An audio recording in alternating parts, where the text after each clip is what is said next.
हर हर महादेव मित्रों, आप सभी का स्वागत है YouTube चैनल गाथा विद सुनील पर।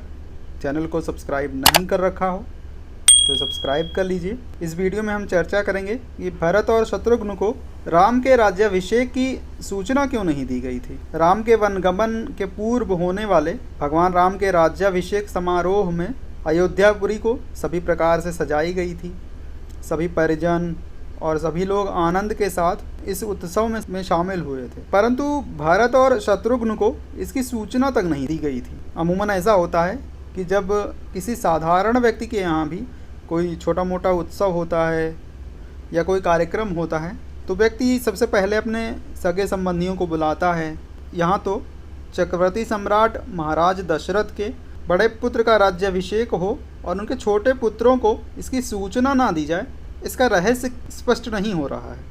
श्री रामचरितमानस में भी उस दिन का स्पष्ट उल्लेख नहीं है। वेग विलंब न करिए नृप सजिए सकल समाज, इस दोहे में भी मुहूर्त की कोई तिथि नहीं है। सुदिन सुमंगल तबहि जब राम होहि जुबराजु, और भयउ पाखु दिन सजत समाज।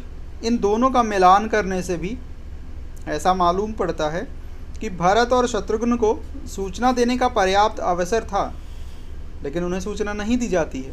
इस बात से जो समाधान मिलता है हमें, उसे हमारी बुद्धि स्पष्ट रूप से स्वीकार नहीं कर पाती। चलिए विश्लेषण करते हैं आगे। इस बेग विलंब न करिए नृप और सुदिन सुमंगल तबहि जब, इन दोहों का ध्यान रखते हुए जब पूरा प्रसंग हम पढ़ते हैं तो इससे यह साफ पता चलता है कि तिथि की चर्चा नहीं होने पर भी वास्तव में राज तिलक के लिए दूसरे दिन सुबह का समय ही निश्चित किया गया था। केवल एक रात ही बीच में थी, इसीलिए कोई तिथि नहीं देकर बेगी और विलंब न करिए शब्द दे दिए गए हैं।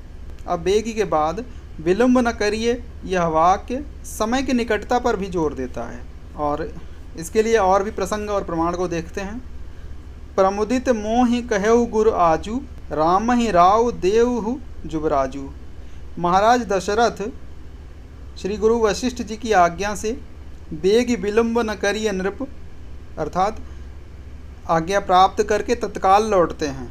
मुदित महीपति मंदिर आए, इसके अलावा सेवक सचिव सुमंत बुलाए, अर्थात महाराज अपने सभी सेवक और सचिवों को बुलाकर कहते हैं कि आज ही मुझे श्री गुरुदेव जी से ऐसी आज्ञा प्राप्त हुई है कि शीघ्र ही राम का राज्याभिषेक किया जाना चाहिए। जग मंगल भल काजु विचारा, बेगिय नाथ न लाइये बारा। यहाँ इस चौपाई में भी बेगिय तथा न लाइये बारा ये शब्द ध्यान देने योग्य हैं। समर्थन पाकर महाराज का आनंद बढ़ जाता है और वे उन्हें आज्ञा देते हैं कि श्री गुरुदेव जी के पास जाकर वह जैसी आज्ञा दें उसके अनुसार तैयारी करो। कहेउ भूप मुनिराज कर, जोई जोई आयसु होई, राम राज अभिषेक हित वेगी करहु सोई सोई। यहाँ पर तीसरी बार वेग शब्द आया है। श्री गुरुदेव जी की आज्ञा पाते ही सभी कार्य की तैयारी प्रारंभ हो गई। सभी रानियों को मंगल समाचार उसी समय उनकी चेरियों अर्थात दासियों ने पहुँचाया। यह अवसर मंगलु परम सुनि रहस्यों रनिवास। कौशल्या सुमित्रा आदि रानियों के यहाँ समाचार सुनाने वालों को भूषण वसन और अनेक प्रकार के इनाम दिए गए। चौक पूरे जाने लगे, मंगल कलश सजने लगे।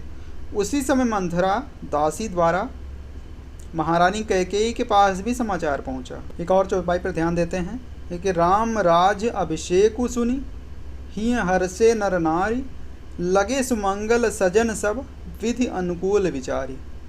राजा की आज्ञा से वशिष्ठ जी स्वयं श्री रघुनाथ जी के निवास भवन में जाकर उनके राज्याभिषेक की सूचना देते हैं और स्पष्ट रूप से कहते हैं कल आपके राज्य तिलक का मुहूर्त निश्चित हुआ है, अतः राम करहु सब संजम आजू। यहाँ भी आजू शब्द पुनः आया है जो मंत्रियों से राजा ने कहा था। प्रमुदित मोहि कहेउ गुरु आजू।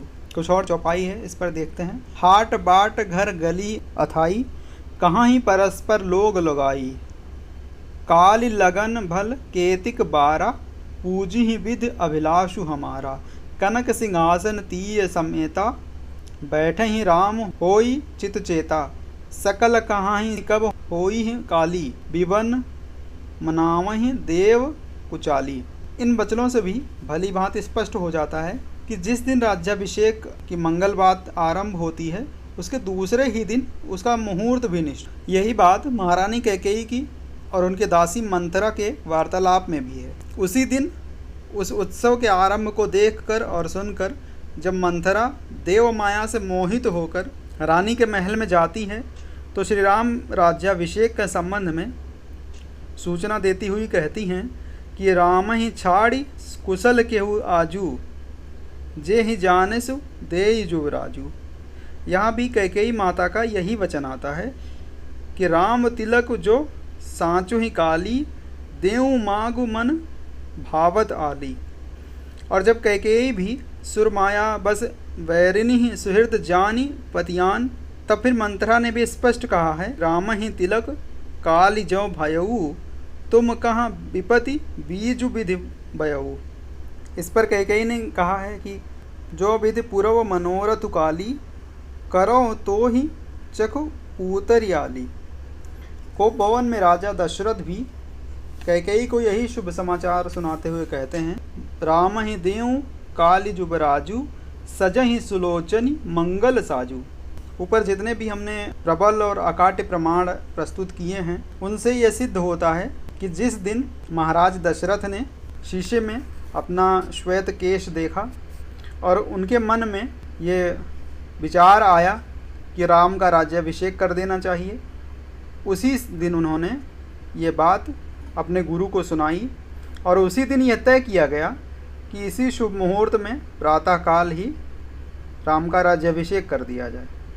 क्योंकि राज्याभिषेक करने के लिए शुभ मुहूर्त, योग, लग्न, ग्रह, बार आदि सभी चीज़ें अनुकूल देखना पड़ता है, जो कि कभी कभी बहुत कठिनता से मिलता है। और उस दिन यह योग स्वतः ही बन गया था, तो इसीलिए एक ही दिन में सारी तैयारियां बड़ी शीघ्रता से हुई थी। बार बार बेगी शब्द का प्रयोग किया गया है और यही बात वो ध्वनित करता है और उससे यही बात स्पष्ट होता है कि जो मुनीस जहीं आय सुदीन्हा, सो तहीं काज प्रथम जनु कीन्हा।